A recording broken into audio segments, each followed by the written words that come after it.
Bonjour à tous, nous sommes très heureux de vous accueillir à nouveau sur ce plateau, dans l'église, dans le temple de l'Île-sur-le-Doubs. Et donc je me présente, pour ceux qui ne me connaissent pas, je m'appelle donc Yannick Alexandre et je suis pasteur de cette petite église à l'Île-sur-le-Doubs, au 14 quai de la Saline. Alors je vous invite à venir nous voir, écouter les messages, à participer à des temps de culte et à passer des bons moments dans la communion fraternelle. Vous pourrez rencontrer des personnes qui ont fait aussi des expériences avec Dieu, qui ont expérimenté que Dieu est réellement vivant. Et j'aimerais vous présenter donc Noémie. Elle va vous laisser son témoignage. Je vais lui laisser toute la place. Elle va nous dire tout ce qu'elle a pu vivre avec Dieu, comment elle a pu rencontrer Dieu, est-ce que Dieu est réellement réel dans sa vie et quels sont ses projets. Voilà, je vous laisse avec Noémie et on se retrouve tout à l'heure. Eh ben, bonjour à tous, donc, moi c'est Noémie, j'ai 22 ans, donc je suis née dans une famille chrétienne et puis je fais partie de l'église donc maintenant depuis bientôt un an en fait, tout pile. Ok. Donc voilà, pour la petite présentation. Alors t'es mariée? Oh non. T'es pas mariée? Non, célibataire. Ah. Célibatante. Et tu as le don de célibat? Je pense. Tu as le don de célibat. J'en suis... Bon, ben pour ceux qui croyaient qu'il y quasiment avait sûre. quelque chose peut-être à envisager, je crois que ne venez pas pour chercher une Pas tout de épouse, surtout Noémie. Elle a le don de célibat. Voilà. Alors ta famille n'est pas native de la région, toi non plus? Moi non plus. Voilà, dis-nous tout. Alors donc nous on vient on va dire de l'Ain, donc dans le pays de Gex. On est donc il y a moi, mes parents, ma sœur. On a grandi là-bas depuis nos 3 ans.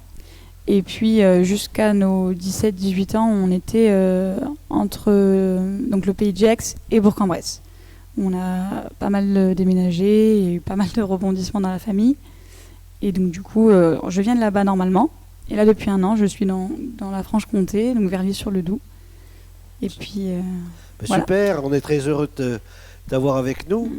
Alors qu'est-ce que tu es venu faire par ici? Du tourisme? Même pas. Non, ici j'ai trouvé un travail et puis donc une église aussi, évidemment, qui va avec. Et puis simplement, maintenant c'est ici que je fais ma vie, que j'ai décidé de me positionner dans cette région. Super. Alors comment est-ce que tu as rencontré le Seigneur? Tes parents étaient déjà chrétiens? Alors oui, mes parents étaient déjà chrétiens, donc j'ai grandi en allant à l'église, en allant à l'école du Et dimanche. quel âge tu as? Là, tout de suite, Oui. j'ai 22 ans. 22 ans. Ok. Donc j'ai toujours en fait connu et entendu la parole de Dieu à travers le culte, même en colonie chrétienne. J'y suis allée depuis... j'avais 10 ans quand j'ai commencé à y aller, et puis j'ai arrêté dès qu'on m'interdisait d'y aller, quoi, avec l'âge. On va dire que ça s'arrête à 18 ans. Ma dernière colo était à 17 ans. Donc, Tu as fait des expériences avec Dieu étant enfant? j'en ai eu l'occasion, oui. Quand j'étais enfant, on va dire vers les 10 ans, 11 ans, c'est commencé à être compliqué au niveau familial entre mes parents. Donc il y avait beaucoup d'épreuves qui arrivaient les unes après les autres. Et en fait, simplement un soir où je ne sais plus ce qui s'était passé, mais c'était très compliqué pour moi. Et je me rappelle, je devais avoir 11 ans. J'étais dans ma chambre, effondrée en pleurs. Et mon père venait de sortir de la chambre, mais il était venu me consoler, mais je ne sais même plus les détails de cette histoire. Et puis il est parti, mais je continuais à pleurer, je continuais à être très triste. Et je me suis dit, bon, je commençais à croire qu'il y avait quelqu'un qui pouvait me sauver. Et simplement que Dieu était là, en fait, et me tendait la main. Et j'ai prié, tout en vraiment en ayant une totale confiance, en fait. Et finalement, j'ai senti une main me caresser la joue. Vraiment comme si on me disait, mais je suis là, ne t'inquiète pas et je veille sur toi. Mais là, ça a été une consolation immédiate, j'ai arrêté de pleurer et je me suis remise. Et sur le moment, j'ai pas réalisé ce qui se passait parce que je me suis dit, mais c'est pas possible, ça m'est pas arrivé. Et en fait, si, en prenant conscience et en repensant à ça, j'en ai repensé des milliers de fois, je me suis dit, mais c'est trop bien. Et là, j'ai vraiment réalisé que Dieu était là, que Dieu allait être là. Mais tu as prié, tu as récité une prière? Comment? Oh non, j'ai simplement dit Seigneur, tu vois comme je suis, tu vois ma tristesse, simplement console-moi, aide-moi. Et là, cette main qui me caresse la joue avec tant de tendresse et d'amour en fait, vraiment. Donc on peut se rendre compte que même si notre foyer est chrétien, on peut avoir aussi parfois des moments de tension, de difficulté, de combat, de lutte, etc. On reste des humains et forcément aussi fragiles et parfois faibles.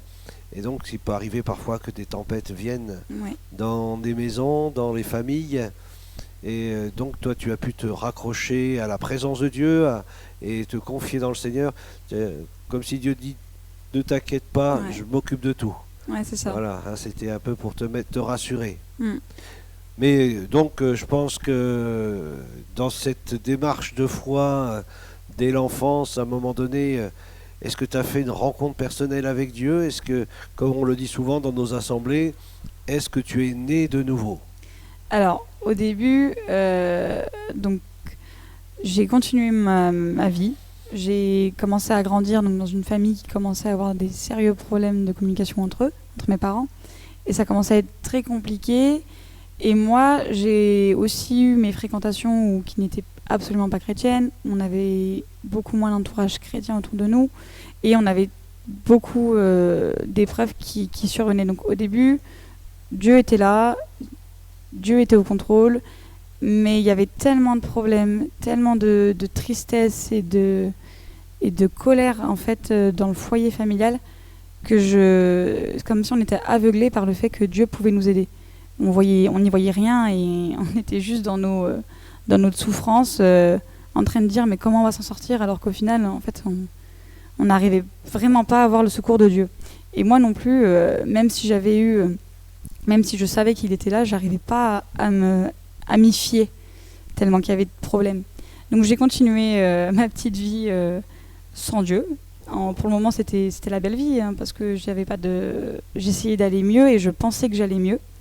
Mais entre-temps, quand je voulais m'éloigner de Dieu, j'étais toujours rappelée à ces colonies chrétiennes qui revenaient tous les ans. Et mes parents insistaient pour que je sois là-bas, même si des fois je voulais pas y aller. Je savais que l'été d'après, j'étais à cette colonie. Parce que vous ne fréquentiez pas une église régulièrement? Pas régulièrement. D'accord. Ouais. Dû à tout ce qui s'est passé, c'était compliqué de maintenir une vie à l'église, quoi. D'accord. Mais par contre, ces colonies chrétiennes revenaient tout le temps. Et au final, j'ai fini par y aller à chaque fois. Tu as commencé toute petite? À quel âge tu as commencé la J'avais colo? 11 ans. 11 ans? 11 ans. Et puis tu es resté jusqu'à quel âge? Ma dernière colo, c'était à 17 ans. Ah oui, quand même. Donc, au bout d'un moment, on résiste, mais des fois, on a envie d'être loin de Dieu parce qu'on se dit non, mais Dieu peut pas m'aider. Et puis en fait, ne serait-ce qu'au bout de 2 semaines, on comprend que c'est totalement l'inverse et qu'il faut Dieu dans sa vie. Mais j'étais encore un petit peu rebelle. Non, mais ça va aller, ça va bien se passer, on va y arriver sans lui. Puis au final, T'as faut beaucoup lâcher appris prise. pendant ces colos? Oui, beaucoup. Et lorsque tu étais enfant et tu quittais un peu le milieu familial, retrouvais un peu le milieu chrétien, ouais, ça te barbait un peu, non, au début? Puis après, tu trouvais un petit peu la présence de Dieu et Ouais. tu retrouvais un peu des choses que tu avais perdues? Au début, je voulais jamais y aller. Et en fait, après, je voulais jamais partir. C'était simple. C'était que je me rendais compte qu'il y avait une tendresse, une affection très particulière. Et même, j'avais beaucoup de moniteurs qui étaient à l'écoute et avec qui je pouvais avoir confiance alors que c'était difficile de se confier et de parler de choses qui nous font du mal. Et là, j'arrivais à parler de ça, à ce qu'on m'aide justement un petit peu, compris pour moi, et aussi le fait de pas y penser en fait pendant que j'étais loin de mes parents. En fait, ma sœur était avec moi en colonie, donc je la voyais pas tout le temps parce qu'on n'était pas dans le même groupe. Mais j'avais ce côté où je pouvais souffler un petit peu et oublier que c'était compliqué quand on rentrait à la maison, quoi. Tu as trouvé la paix? J'arrivais à trouver la paix de plus en plus. Et puis, donc en rentrant de colonie, j'étais bien en fait. Je me rendais compte que j'étais mieux qu'avant, que mon cœur était apaisé. Mais à chaque fois, rattrapé par les problèmes, rattrapé par simplement le fait d'avoir une vie loin de Dieu. Parce que du coup, je reprenais mes habitudes, mes fréquentations au collège qui n'étaient pas chrétiennes. Le fait de ne pas avoir une église, ouais, ou retrouver d'autres amis chrétiens, voilà, c'est peut-être ça. d'autres moniteurs dans une assemblée où vous auriez pu aller régulièrement. Je pense que ça a manqué beaucoup à l'équilibre dans le foyer. Ah oui, et puis les gens que je rencontrais là-bas habitaient souvent très très loin de chez moi. Ah oui. Donc et encore à l'époque, j'avais pas de téléphone. Donc quand je m'entendais très T'es bien avec plus quelqu'un à âgé la que colo, t'en as l'air, alors. Hein. Il n'y avait pas de téléphone à l'époque. bah, quand j'avais 12 ans, pas de téléphone quoi. On partait sans téléphone, D'accord. on appelait les parents via les C'était moniteurs. pas le téléphone qui... Non, pas- Non, d'accord. on avait quand même dépassé ça. Mais non, c'est vrai que moi j'avais pas de téléphone sur moi quoi. D'accord. Ma sœur elle en a eu un mais après, donc là je pouvais contacter par ma sœur. Ouais, Mais donc sinon, tu perdais vite tes relations que tu avais au camp. c'est ça. On Parce se que bon, revoyait même l'année d'après. les courriers, tout ça, ça va Non. peut-être au début, puis après on oublie. Je l'ai dû faire 2 fois, 3 Ouais, fois. d'accord. Mais, Donc tu as fait comme ça combien d'années alors avant de vraiment faire une rencontre avec Dieu? et ben jusqu'à mes 15 ans, 15-16 ans. Donc 11 ans tu as commencé à Ouais. aller au camp. Et vers 15 ans, j'ai commencé à comprendre que c'était au-delà de la colo, parce que la vie que j'avais à la colo n'était pas du tout la même que j'avais à l'extérieur. Et c'est à cet âge-là que j'ai commencé à dire, bon, il faudrait que ma vie à la colo soit la même à l'extérieur et que ce soit cette vie-là qui influence l'autre vie. C'est-à-dire qu'à la colo, tu avais des temps de prière le matin, Ouais, lecture le de la soir. Bible, des partages, Ouais. des animations, enfin, et puis aussi des temps de parole, peut-être avec les uns les autres. Il y avait beaucoup de choses toute la journée. En fait, on avait souvent des réunions le matin.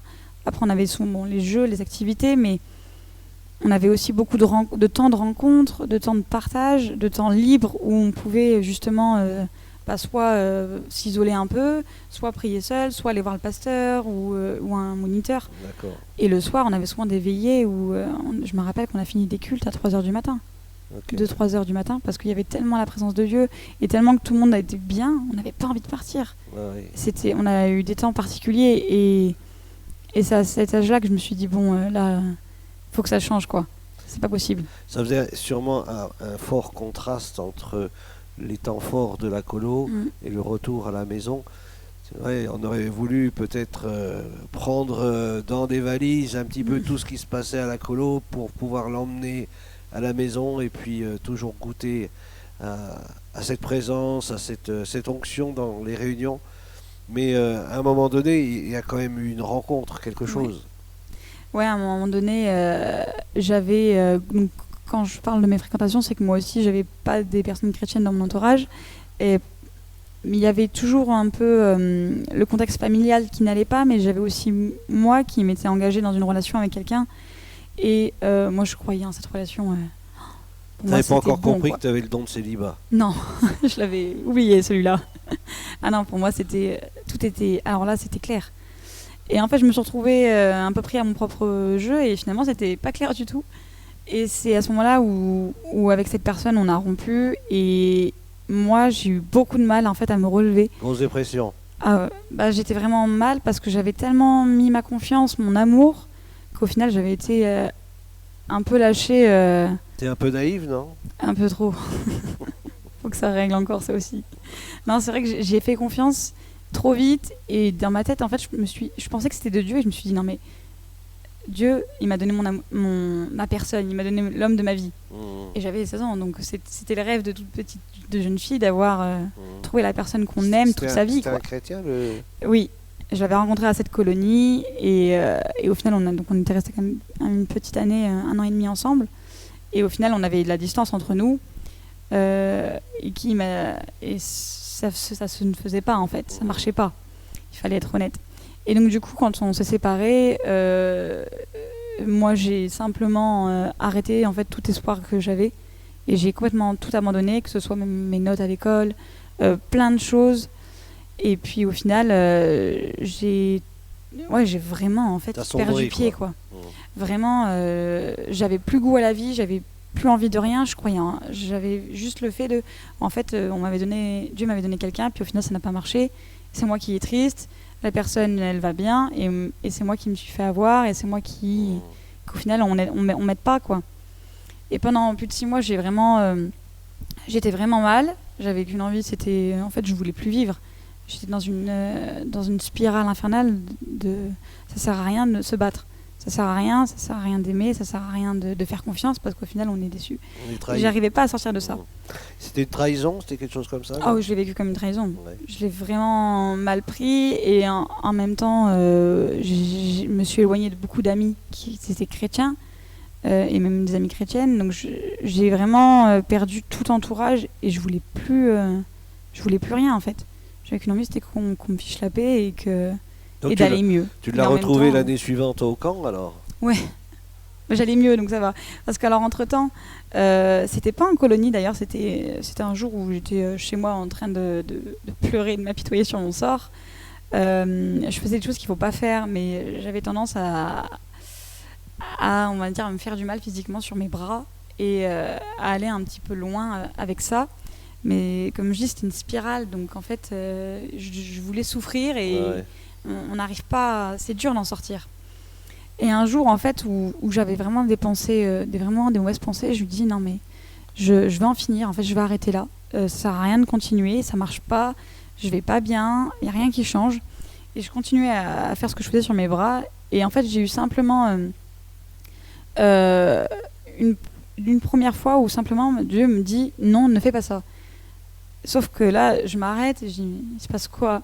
Mais je dis non, mais je m'en fous. Et je recommence. Et je réentends non, arrête. Et je dis mais il se passe un truc. Et je commence à réaliser qu'il se passe un truc. Mais en même temps, je suis dans cette souffrance que je continue. Et une troisième fois, j'entends vraiment encore cette voix qui me dit ne fais pas ça, j'ai mieux pour toi. Et là, je me suis arrêtée et j'ai totalement réalisé ce qui se passait. Et en fait, j'ai compris que Dieu était en train de me dire arrête, ne fais pas ça, j'ai mieux pour toi, j'ai quelque chose pour toi, je vais t'aider, je te tends la main, accepte mon aide. Et là, je me suis effondrée en larmes. Là, ça a été le gros déclic où j'ai dit je vais arrêter de penser à cette personne, je vais arrêter de souffrir, je vais donner ma confiance entière à Dieu. C'est lui qui est au contrôle, moi je décide de rien maintenant. Je donne toute ma vie, tous mes péchés, mon pardon, vraiment. Et j'ai même pardonné à cette personne qui m'a fait souffrir, je lui en veux même pas, j'ai pardonné. Et j'ai dit il faut que je lui pardonne parce que je lui en voulais tellement de m'avoir fait ça. Et j'ai vraiment eu ce déclic ce soir-là. Et j'allais mieux. Après, ma sœur est rentrée pas longtemps après. Et elle savait pas tout ça. Et je me suis confiée à elle, je lui ai dit. Et j'ai pu du coup avoir son aide aussi parce que personne n'est au courant. À travers tout cela, on voit que Dieu est vivant, Ouais. que Dieu est réel, que Dieu agit, que Dieu parle. Mais c'est vrai que si Dieu existe, le diable aussi il existe. Ouais. Et tu crois pas que toutes ces pensées qui venaient en ton esprit étaient influencées justement Ah si. par celui qui voulait te détruire? Si, clairement. Et je le sais maintenant, avec le recul, je sais que ma plus grande faiblesse, c'est d'écouter mes pensées. Et ça l'a été durant toute mon adolescence, c'était d'écouter mes pensées. Les mauvaises pensées que j'avais, je les ai écoutées. Et je sais que le diable s'amusait avec ça parce que justement, c'était le point faible que j'avais, c'était d'écouter mes pensées, de me laisser détruire par des pensées. Et du coup, j'écoutais. Et tu arrives à comprendre que tu t'étais fait manipuler par l'ennemi au travers de cette histoire? J'ai commencé à le comprendre avec le recul, de vraiment comprendre qu'en fait, le diable me voulait à terre et voulait pas que je donne ma vie à Dieu. Avec quelques semaines de recul, j'ai commencé à dire, mais en fait, il voulait m'anéantir, quoi. Et après, j'étais trop heureuse de pas avoir cédé et d'avoir eu ce déclic et d'être sauvée, quoi. Et dans cette colosse, à quel moment où vraiment qu'il y a eu quelque chose qui s'est passé, parce que tu m'en as un petit peu parlé, que tu étais un peu au fond du trou, et puis que là, dans cette colo-là, tu as vraiment expérimenté vraiment une visitation du Seigneur et qui a changé ta vie. En fait, donc c'est quand je suis retournée à cette colonie, donc c'était après ce déclic, je suis allée à cette colonie et puis au bout de la 2e-3e réunion, ils font une réunion avec un message mais très très fort en fait. Et à la fin, ils font un appel en fait, simplement à être compris déjà pour nous-mêmes, qu'on reçoit la prière et en même temps d'être sauvé et de vraiment déposer ses fardeaux au pied de Dieu, quoi.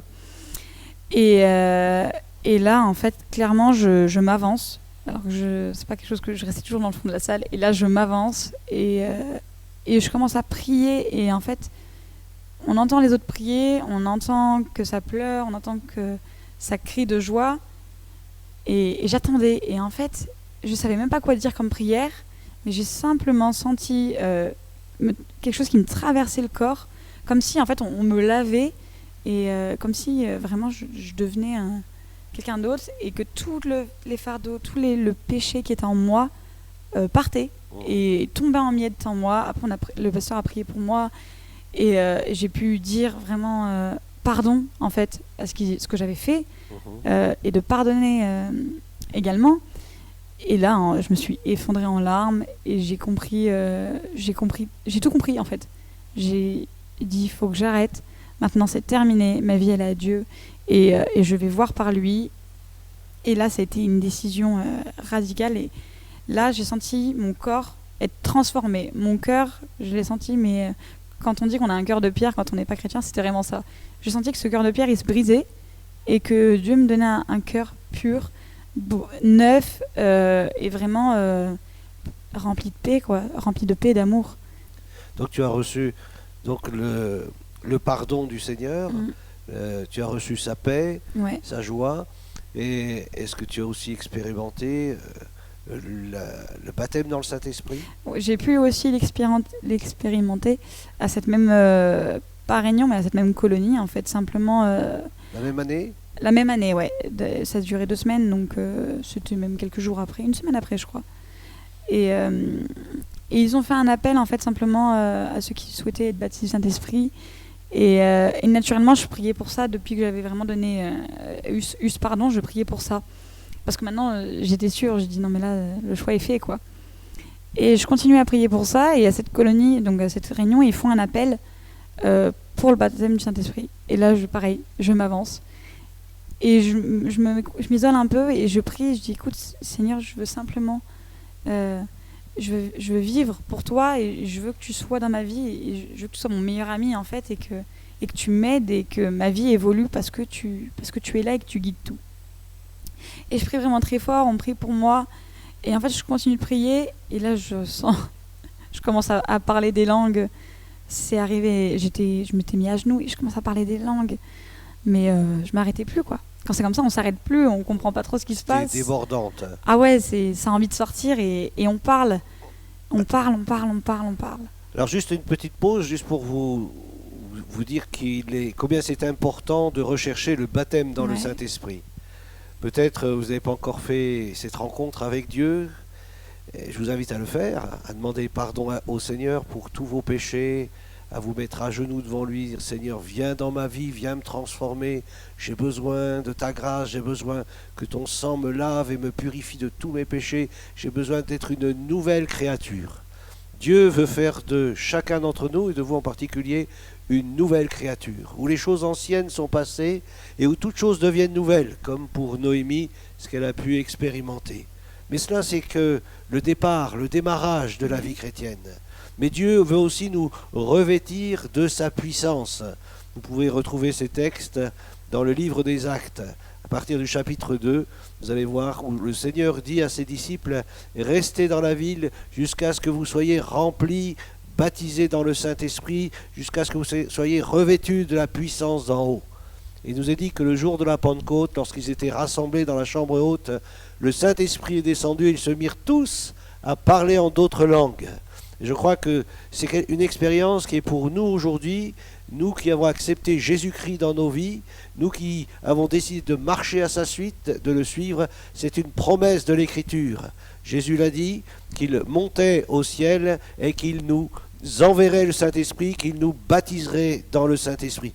Alors je vous invite vraiment à expérimenter cela parce que c'est tellement bon, tellement fort. Et Noémie, lorsqu'elle a vécu cette expérience, ça a changé sa manière de voir les choses et ça lui a donné de la puissance dans le témoignage. Voilà Noémie, qu'est-ce que tu as pu ensuite vivre avec ce revêtement de puissance, cette nouvelle Noémie, et tu es rentré donc dans ta famille, et puis qu'est-ce que tu as vécu à partir de ce moment? Je pense que là, tous mes proches ont vu que j'avais changé, que c'était différent, et moi, je voulais que ça change. Donc, en fait, j'ai simplement j'ai affirmé, en fait, le fait d'avoir changé, d'avoir Jésus dans ma vie, et de vouloir maintenant combattre les obstacles avec lui à mes côtés, et en fait, de pas reculer, quoi. Là, l'objectif, c'était de ne pas reculer, de garder Dieu à côté de moi et de dire on va y aller. Donc, c'est pas parce que tu avais vécu cette expérience-là que d'un seul coup, tout était simple? Non. il y avait quand même encore des combats, des luttes, mais tu les abordais d'une autre manière. C'est ça. Là, je voyais les choses de manière différente et je savais que j'étais pas seule en fait. Je savais qu'il y avait tous les obstacles, hein, ils étaient encore bien présents, mais la différence c'est que Dieu était là et son secours était accepté. De dire oui, en fait, il faut faire confiance. Il va nous aider, on va y arriver et de simplement lui tenir la main en fait. D'accord. Super. Mm. Et ensuite, donc, tu t'es dit, il faut que je me fasse baptiser maintenant, Ouais. hein, parce que je veux vraiment devenir un disciple de Jésus-Christ, une disciple de Jésus-Christ. Et le Seigneur nous enseigne dans sa parole que celui qui croira et qui sera baptisé sera sauvé. Donc, la foi précède le baptême. Et lorsque on expérimente la foi véritable, cette vie nouvelle avec Dieu, notre désir, eh bien, c'est de le suivre, de lui obéir et de s'engager dans les eaux du baptême, comme Noémie l'a fait quelques temps plus tard. Ouais, c'est clairement ça. Alors comment c'est passé? Et ben en fait, j'étais tellement sûre de moi, malgré les luttes, je persévérais, en fait, je continuais. Et je me suis simplement dit, en fait, c'était la suite logique, c'était de me baptiser d'eau et de m'engager avec ce baptême. Donc il y avait une église où c'était en Suisse, on allait là-bas.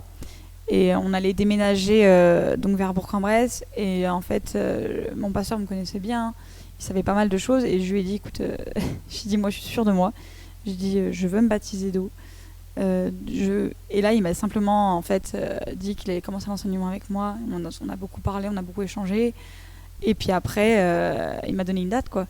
Il m'a donné une date. Et 4 mois après, j'ai été baptisée. Tes parents, ils étaient heureux de savoir... Ouais. Ouais. Ah ouais, je pense que c'était un soulagement et puis en même temps, c'était peut-être une petite libération de tout ce qu'il y avait. C'était de se dire peut-être que c'est pas fini. Finalement, on va y arriver, quoi. Puis ça s'est passé à un moment particulier puisque vous redéménagiez. Ouais, c'était un changement un changement pour tout le monde en fait, parce que on déménageait parce que mes parents se remettaient ensemble, se redonner une chance. Donc rien que ça, c'était magnifique, quoi. Rien que ça, c'était inimaginable au début. Donc au final, là, je pense que ça a poussé à dire on déménage, on recommence, et Dieu est avec nous, et on y a tous cru, alors qu'on n'y croyait pas au début. C'est étonnant parce que de la manière que tu nous donnes ton témoignage, on se rend compte que lorsque tu t'étais pas engagé avec Dieu, dans ton foyer, tout était renversé. Et plus tu t'es approché de Dieu, et plus une reconstruction aussi s'est faite dans ta maison, dans ta famille, dans ton foyer. Et au moment où tu t'engages dans les eaux du baptême, tu dis, voilà, mes parents de nouveau, ils sont ensemble et les choses reprennent leur route normale. Ouais. Quoi. On voit quand même qu'il y a un rapport étroit malgré tout. Je pense. C'est étonnant, hein, mais je pense qu'il doit y avoir quelque chose Ouais. comme cela. Ouais. Après, c'est vrai qu'ils n'avaient pas le choix, parce que du coup, je disais, on va à l'église. Et tu étais devenu le moteur du foyer. L'objectif, c'était qu'on m'emmène à l'église. Ouais, Je voulais y aller, j'avais pas le permis, il fallait m'emmener. D'accord, ça c'est super ça. Ouais. Alors ensuite, donc tu nous parles de ce déménagement. Et donc je pense qu'après tu voulais servir le Seigneur, tu voulais servir Dieu. Alors comment tu t'es orienté? Alors je suis quand même assez timide et du coup je m'engageais de manière timide et je voulais m'engager, mais des fois je n'osais pas faire le pas. Et en fait je me suis quand même forcée parce que je me suis dit, avec tout ce qui s'était passé, je me devais de combattre ma timidité. Et je l'ai bien combattu. J'ai donc participé en étant monitrice à Gap, donc en tant que bénévole. Et donc là-bas, ça m'a permis de m'occuper des enfants qui avaient entre 6 et 9 ans. Et également, en fait, de pouvoir partager ce qui s'était passé au même endroit, quoi. Mais quand moi, j'avais leur âge, enfin, j'étais plus grande du coup, mais ce que moi, j'avais vécu, j'ai pu aller le partager auprès de jeunes enfants et de servir Dieu, en fait. Ce qui est beau, c'est de voir que les souffrances que tu as pu vivre, l'expérience ensuite que tu as faite avec Dieu, a servi justement à ce que toi-même, tu puisses apporter la guérison à ceux qui ont passé par le même chemin ou un chemin ressemblant à ce que toi tu avais vécu. C'est-à-dire que à ton tour, maintenant, tu veux apporter la guérison à ceux qui... Ouais, c'est ça. Ça, c'est formidable. Hein, je crois que vous avez entendu, je suppose, le témoignage de Cristobal. Cristobal qui est donc, vous pouvez retrouver dans la chaîne YouTube, qui lui-même était tombé dans la cocaïne et au moment où il a été libéré de la cocaïne, qui a trouvé le chemin de la foi dans le Seigneur Jésus-Christ, a ensuite désiré venir en aide à ceux justement qui étaient pris par ce vice, cette passion, et à son tour désirer leur apporter le salut dont ils avaient besoin pour sortir de cette situation. Je crois que quand Dieu nous sort d'une situation qui nous a fait beaucoup de mal, qui nous a rendus esclaves, où le diable nous a tyrannisés, dès qu'on rencontre le Seigneur et que vraiment on expérimente sa grâce, tout de suite on veut aller vers ceux qui ont passé par ces mêmes chemins scabreux que nous pour leur venir en aide. Et je crois que c'est ce que Noémie un peu a fait lorsqu'elle est devenue monitrice, venir en aide ensuite à ces jeunes enfants, parce qu'il faut savoir que ces camps sont ouverts à tous, pas seulement aux enfants de chrétiens. Non, pas du tout. Alors parfois il y a des enfants qui ont des parents qui ne sont pas chrétiens, puis qui vivent aussi des choses dures, difficiles. Je pense que tu as dû en aider plusieurs. Et c'est formidable de voir que Dieu a pu t'utiliser aussi dans ces colos. Tu as fait combien d'années comme monitrice? Alors du coup j'en avais fait qu'une, parce qu'après malheureusement j'avais un travail et pas de vacances. Donc tu es rentrée dans la vie active Donc, assez rapidement. Voilà, c'est ça. Donc après je suis rentrée dans le travail à mes 18 ans. Donc malheureusement j'ai pas... c'était compliqué d'avoir ces vacances et de pouvoir renouveler ça. Mais alors c'est quelque chose qui était trop bien. vers quel travail tu t'es orientée? Simplement travailler en EHPAD avec les personnes âgées. Donc au début c'était après le bac, donc pendant le confinement, pendant le Covid où j'ai commencé là-bas. C'était des anciens stages, hein, donc je connaissais l'endroit où j'allais. Et j'ai en même temps, j'avais fini mon bac, donc j'avais du temps pour eux, j'avais une parenthèse dans mes études. Donc je me suis dit, je vais aller travailler là où je m'étais le plus épanouie en étant en stage, quoi. D'accord. Et je me suis retrouvée à travailler avec des personnes âgées, donc l'opposé des enfants.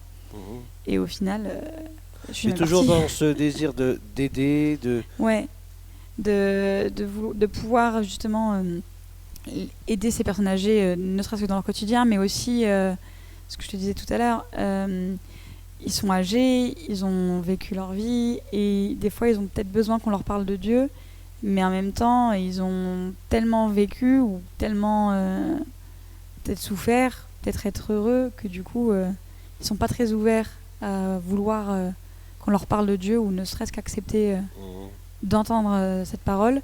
Et au final ça a été un challenge de réussir à parler librement, en fait, de dire moi je vais vous parler de en qui je crois, qu'est-ce qu'il a fait pour moi, et si vous voulez pas m'écouter, vous pouvez me le dire, mais si vous m'autorisez, je peux vous en parler un petit peu.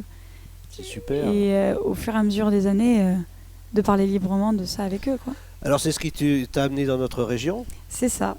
Donc alors normalement j'étais toujours vers Bourg-en-Bresse, j'avais un travail, je finissais ma formation d'accompagnement éducatif et social, et puis donc normalement j'avais un CDI qui m'attendait, je devais travailler avec eux, sauf que j'avais passé quand même une année un petit peu compliquée, j'avais pas eu l'épanouissement que je recherchais en fait. Et puis simplement en fait en parlant avec ma grand-mère, en lui disant que ça devient compliqué, que je veux partir, mais en même temps je sais pas quoi faire parce qu'il me fallait quand même un travail, et on me parle d'une maison de retraite donc qui est pas très loin d'ici, donc la maison de retraite de Béthanie. On me parle de celle-ci et elle me dit elle est pas loin de chez moi, c'est une maison de retraite qui a été faite par deux dames chrétiennes. Rien qu'à ce moment-là je me suis dit ok, je dis je pars en fait, je demande un entretien et je vois ce que ça donne. Chose faite, donc j'ai eu un entretien, j'ai pu aller donc voir l'établissement, puis parler avec le directeur, etc. Et en fait, simplement, il m'a dit non mais il n'y a aucun problème, quand est-ce que vous pouvez commencer? La grand-mère était contente? Alors la grand-mère était contente, les parents mitigés, parce que j'étais chez eux, et d'un coup je partais, en un mois je suis partie. Tu quittais le nid quoi. Ouais, et même pour moi au début c'était très dur de partir. Mais et en un mois en fait j'avais l'entretien, j'avais un travail qui m'attendait, alors que j'étais encore dans l'autre établissement quoi. Donc c'était un changement qui m'a un peu bouleversée parce que ça s'est fait très vite, mais en même temps j'ai tout de suite compris que c'était pas pour rien que j'ai fait l'entretien. Je me suis dit, en fait, c'est peut-être trop facile, mais je crois que c'est parce qu'en fait, c'est simplement le plan de Dieu qui est facile et en fait, qui me guidait et qui contrôlait tout. Et donc, un mois plus tard, je me retrouve, donc je commence, j'habite chez ma grand-mère au début. On fait une petite colocation toutes les deux et puis moi je commence donc dans ce travail, dans ce nouvel établissement, que je me rends compte qu'il y a des très belles valeurs et où je rencontre des résidents qui sont chrétiens en fait, et que quand je les rencontre, quand je me présente, ils me regardent, ils me disent « Ah, vous aussi vous êtes chrétienne ou pas ?» Parce qu'on n'en a pas beaucoup et on aimerait parler. Et là je me dis « Waouh, en fait je me rends compte dans un établissement où je pouvais en parler. Là, il n'y a aucun problème. On peut en parler en fait, et même eux sont là, dites-moi votre témoignage, qu'est-ce qu'il a fait pour vous. Moi, vous voyez, Dieu m'a sauvé, j'avais fait ça, ça, ça, et puis ils vous racontent, alors que rien que ça, c'est incroyable, quoi. C'est formidable. Ouais.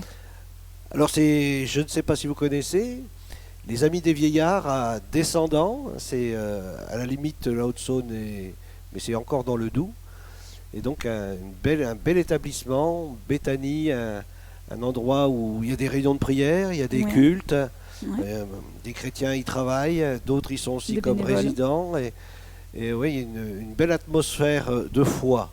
Je crois que pour les personnes âgées, je crois que c'est un endroit aussi où plusieurs peuvent trouver vraiment non seulement la paix, mais aussi trouver des amis, de véritables amis, et aussi des soignants qui ont à cœur, qui aiment.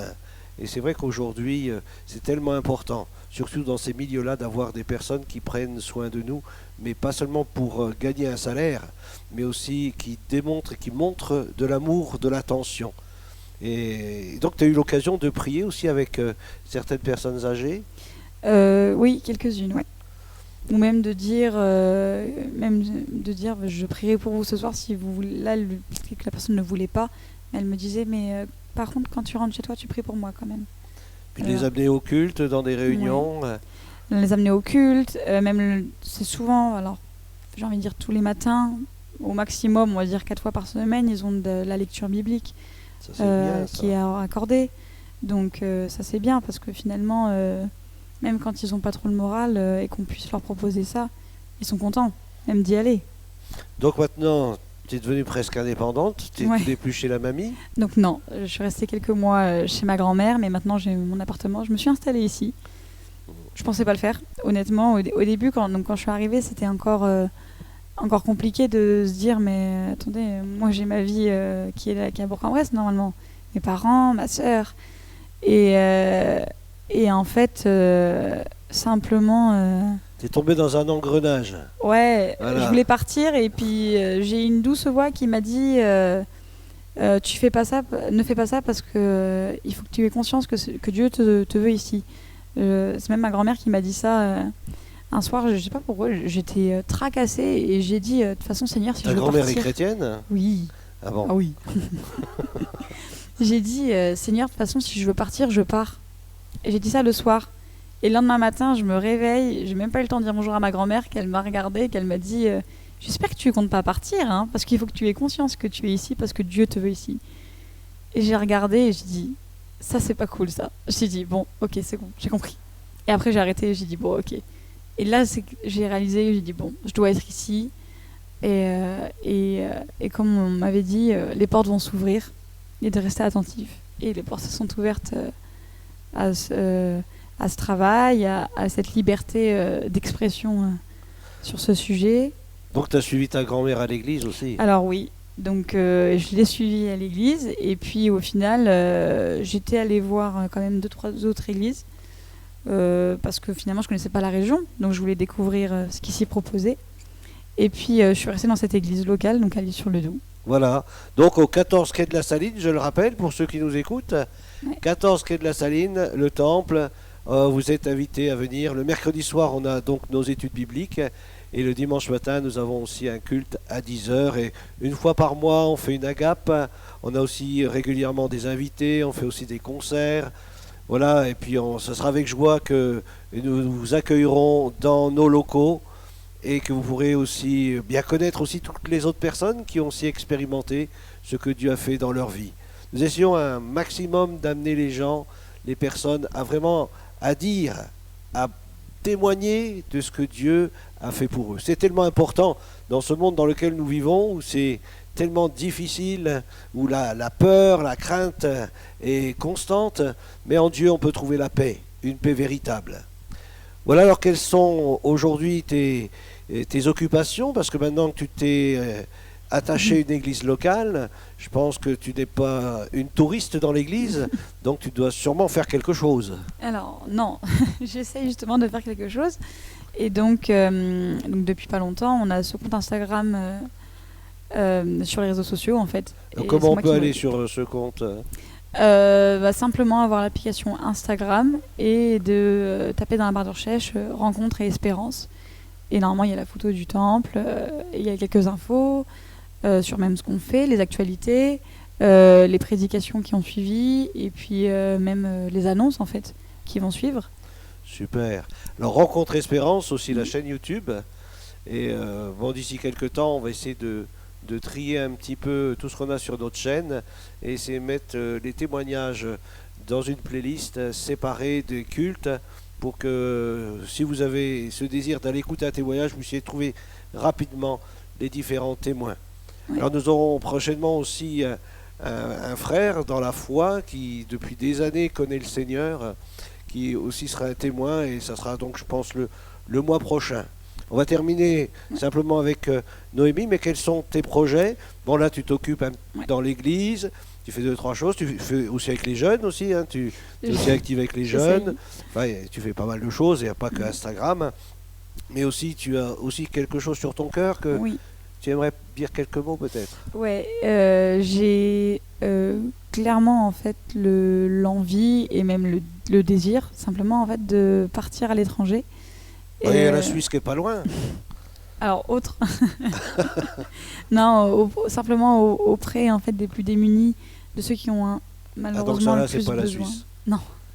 Non. C'est plus vers le sud. Ouais, dans les pays les plus fragiles, les plus pauvres en fait. Et simplement de pouvoir aller partager la bonne nouvelle, parler de Dieu là-bas. J'ai vraiment à cœur d'y aller. Dans même pas un mois, je repars à Gap d'ailleurs. C'est marrant que ça se passe là-bas. C'est pour un congrès missionnaire et simplement en fait de rencontrer les équipes, de rencontrer les personnes qui veulent faire partie de ces voyages et de prévoir un voyage là-bas. C'est une association qui est connue, non? Qui s'occupe des... alors, faut pas que je me trompe dans leur accent. C'est Aleph and Tau et ils organisent ça donc souvent même. Ils partent souvent. Et ils vont où? Ils sont allés en Côte d'Ivoire, ils sont allés en Afrique du Sud, Madagascar, cherchez le mot, Madagascar. Et puis ils ont réussi donc, ils ont construit des églises, des écoles. Ils ont plusieurs équipes, que ce soit dans l'équipe pour bâtir, médicale, l'équipe pastorale. Ouais. Et puis c'est une grosse organisation, donc franchement ils ont beaucoup de boulot et besoin de beaucoup de monde aussi. Donc ça sera un plaisir d'y aller, quoi. Super, nous on priera pour que le Seigneur vraiment continue de conduire tes pas.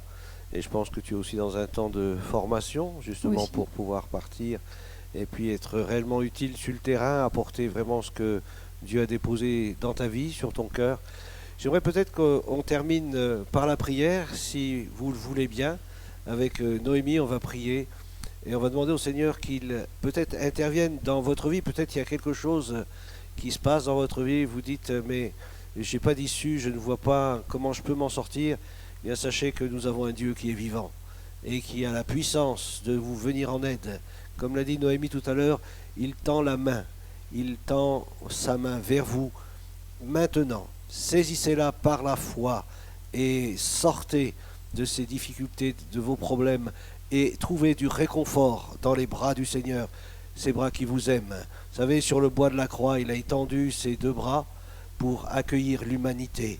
Dieu a tant aimé le monde qu'il a donné son Fils unique afin que quiconque croit en lui ne périsse pas, mais qu'il ait la vie éternelle. Dieu vous aime et il ne vous oublie pas, sachez-le. Prions ensemble. Seigneur notre Dieu, notre Père, nous sommes devant toi, Seigneur, maintenant, Et nous te demandons non seulement de bénir encore Noémie dans cette formation et aussi dans ces projets ce que tu as déposé sur son cœur, vraiment de lui, vraiment que ses pas soient dirigés vraiment là où toi tu le désires, là où toi, Seigneur, tu la veux. Tu lui as donné des dons, tu lui as donné des talents, qu'elle puisse être une source de bénédiction pour plusieurs et qu'elle soit vraiment dans la paix, que ta grâce aussi repose sur elle. Merci de la bénir auprès de ces personnes âgées, qu'elle soit aussi là une source de bénédiction à Béthanie dans ce home. Nous te rendons grâce de ce que tu agis au travers de chacun de tes enfants. Seigneur, je voudrais te présenter ceux qui nous écoutent pendant ces moments. Je te demande de les visiter, de leur faire du bien. Seigneur, tu dis dans ta parole, lorsque le malheureux crie, l'Éternel l'entend et il le délivre. Seigneur, viens en aide à ceux ou celles qui sont en souffrance, qui sont dans l'attente d'une délivrance. Oh, mais qui me fera voir le bonheur? Le bonheur me vient de l'Éternel. C'est lui qui a créé les cieux et la terre. Et il peut te venir en aide, mon ami. Saisis maintenant par la foi. Dis, Seigneur Jésus, je te demande pardon pour tous mes péchés. Je te prie de me laver, de me purifier par ton sang précieux. Viens dans ma vie, viens me transformer, viens me donner une nouvelle vie. Seigneur, j'ai tellement besoin de toi, que les choses anciennes soient passées et que toutes choses deviennent nouvelles. Dieu vous aime et il vous cherche. Alléluia. Noémie, si tu veux bien prier. Seigneur, merci pour tout ce que tu fais dans nos vies, Seigneur. Je te remercie aussi pour cette église, Seigneur, en fait, simplement merci de ce qu'on arrive à faire et de ce qu'on continue à faire, Seigneur. Que tu sois toujours avec nous. Je te prie aussi, Seigneur, pour toutes ces personnes, Seigneur, qui ne te connaissent peut-être pas, Seigneur. Je sais que tu es un Dieu qui sauve et qui libère. Amen. Et simplement, ton plan, c'est de nous sauver et de nous aimer. Alors vraiment, je te prie de te révéler, Seigneur, et d'intervenir en fait dans la vie de ces personnes, Seigneur. Car tu es un Dieu qui sauve, tu aimes et simplement, tu veux que du bien pour nous. Tu peux nous donner une paix immense, Seigneur. Simplement, ta paix à toi, pas celle du monde. Tu peux nous rendre différents, nous rendre meilleurs. Amen. Et vraiment, je te prie que tu interviennes, Seigneur. Que vraiment, simplement, en fait, avec toute ta bonté, ta grâce, Seigneur, tu déposes, tu enlèves le fardeau de ces personnes et que tu puisses libérer, Seigneur. Oui. Amen. Amen. Amen. Gloire à Dieu.